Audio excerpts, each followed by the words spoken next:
What is going on, investors? Or should I say good evening, investors? Interesting night today for the company Sqare, ticker symbol SQ. The company announced a 29 billion, that is right, 29 billion with a B, for Australia's Afterpay, which is a buy now, pay later service. Think you buy something now and you pay over 6 months or 12 months, sometimes with no interest, those types of things. Now, other companies in this space, obviously PayPal, they have PayPal credit offering and other offerings inside PayPal that allow you to divvy up a payment into either weekly or monthly payments. Now, probably the largest and one of the most well-known ones is Affirm, which has exclusive deals with people like Peloton and other websites that allow you to buy now and pay later or pay over time, sometimes for low interest or sometimes zero interest.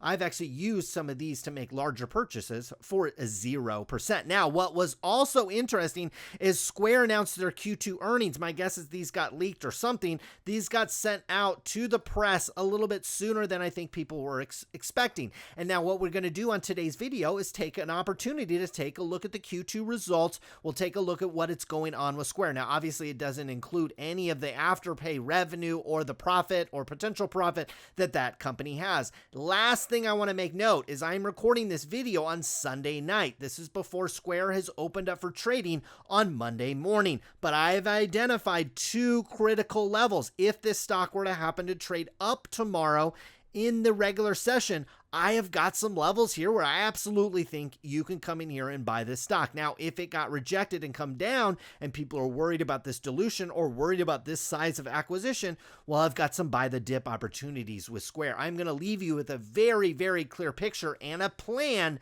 for Sqare stock heading into tomorrow. Now, like we talked about, Afterpay just sold for $29 billion worth of stock. You might be asking yourself, just like I was, well, what the heck? First of all, what the heck is Afterpay? After I educated myself a little bit, it seems like a good market, seems like a good combination with Sqare. What kind of revenue is Afterpay doing? Well, back in 2018, they only had $84 million worth of revenue.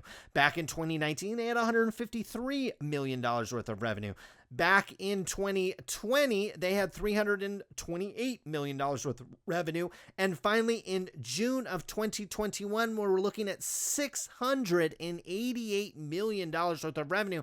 And then finally, next year, we're participating in $1.15 billion worth of revenue, which I'm going to show you on Sqare's Q2. This is a company minus Bitcoin, and we'll talk about why you can kind of minus Bitcoin out of the revenues. Okay, yes, it counts as revenue, but we've talked about this here on the channel, and I'll explain it more in a minute.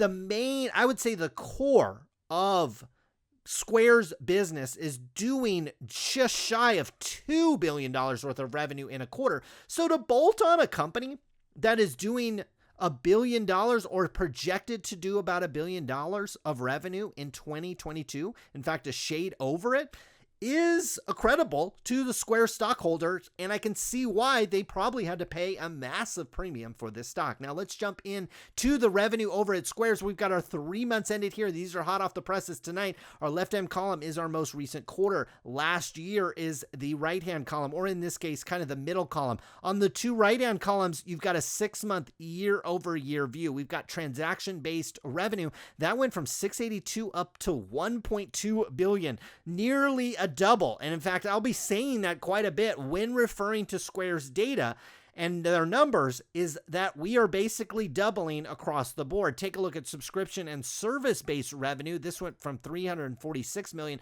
up to 685. Again, basically a double. You've got hardware revenue, which basically doubled as well. That's not necessarily a surprise. And they also lose money on this, which I'll show you here in a second. And then we got Bitcoin revenue, which more than doubled. Went from 875 million up to $2.7 billion worth of revenue. We'll talk about how that's one of the lowest margin businesses that we cover here on the channel. Now we've got our cost of revenue. So we spent $684 to make this transaction revenue of $1.2 billion. Actually, not bad margins, okay? Not quite, looks like close to 50%. We've got subscription service-based costs. We only spent $123 million to make this $685 million. Gotta love that. Those are succulent margins, and that is a very, very fast-growing business as well. Hardware costs coming at $61.4 million to make $43 million. So they basically give the hardware away, or they sell it actually at a loss, because the margins on the transaction-based software is just absolutely fantastic. Now, Bitcoin costs, take a look at this, spent $2.67 billion to make $2.724 billion. So they spend a lot. They're basically just a middleman on that Bitcoin. They make a very, very small margin. So when you see this revenue growth year over year go from 1.9 billion up to 4.6 billion, understand a lot of that is wrapped up into Bitcoin. And so it makes the revenue growth look a little more impressive than it is, but everything else is checking out, because take a look at our gross profit, okay? It went from 596 up to $1.14 billion. That's almost doubling. So despite what I said about the Bitcoin cost and the fact that it drives this kind of really super like mega low margin business, everything else in this business, from transaction costs to the Cash App, is firing on all cylinders, and maybe even that might be even an understatement. Now, we've got other expenses over here. We've got product development, which is essentially R&D. You got selling, marketing, general, administrative, and you also have transaction and loan losses, which we see have ticked up in the most recent quarter. Take a look at for the 6 months. They actually fell off a cliff, okay? This is despite driving mega growth in revenue. Our transaction and loan losses actually fell off a cliff. So it's showing you when stimulus were getting handed out, PPP loans were getting handed out, the consumer and business was still rather healthy. PPP loans and stimulus checks have fairly much dried up, unless you have kids and you're taking that monthly tax credit in advance. Those have dried up. We're seeing transaction and loan losses coming up. Now, this is rather insignificant, $48 million off $4.6 billion in revenue, $1.1 billion in gross profit. I'm not trying to split hairs with Sqare. What I'm trying for you to do is realize you can look at a report for Sqare and draw macro environment, not conclusions, but thoughts. Macro environment thoughts is, look, for the last 6 months, we drove down those transaction and loan losses. Why? We can connect the dots. PPP loans, stimulus checks, those have dried up.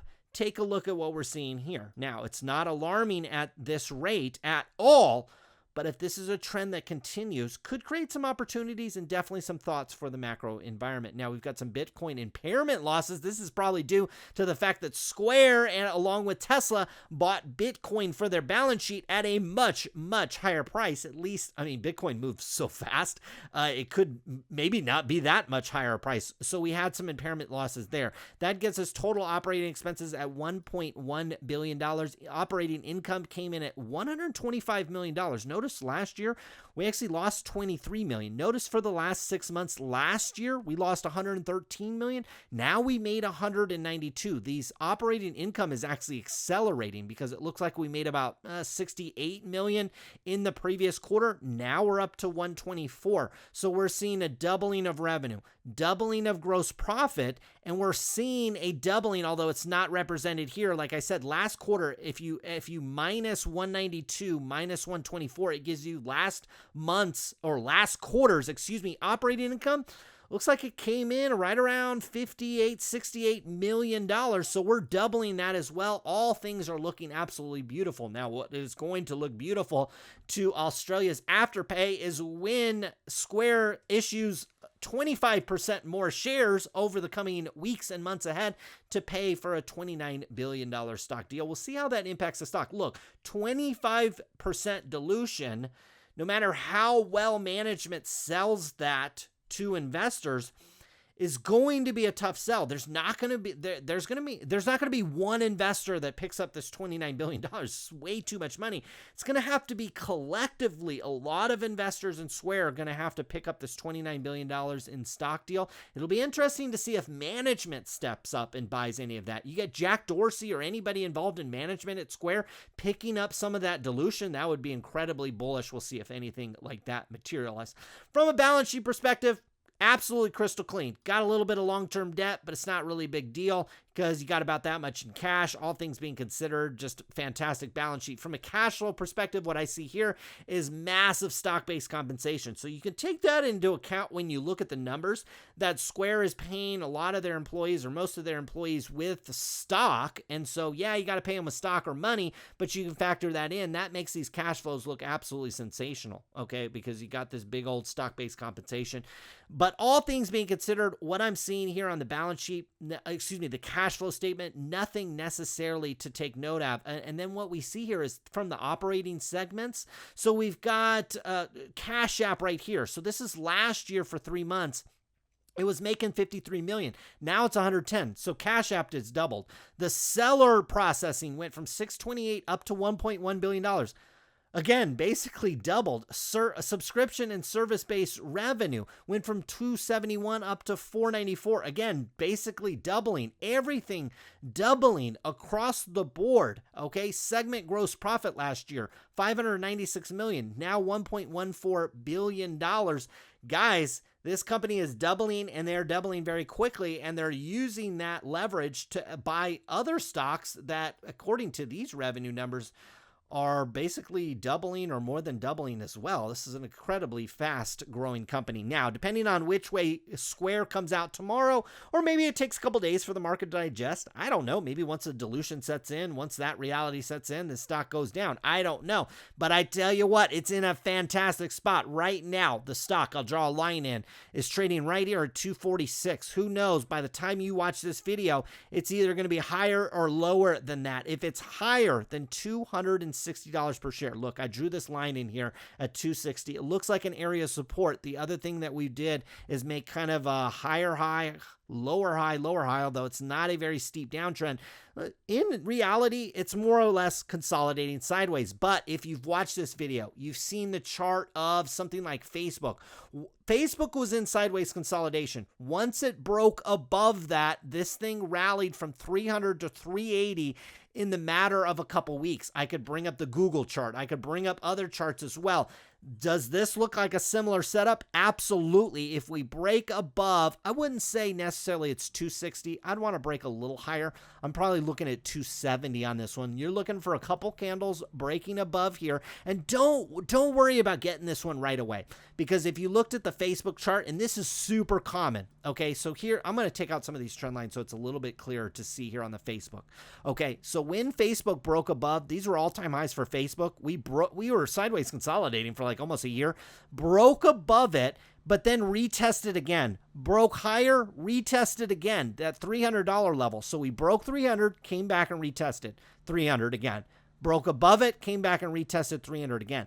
That is no big deal from a technical perspective. In fact, you expect that. So with Square tomorrow, if this thing opens up big, I wouldn't really be concerned, because my guess is we'll come back down at some point and retest either 270 or wherever kind of the launching pad is. You can look at this one from 270 to 280 is really the top.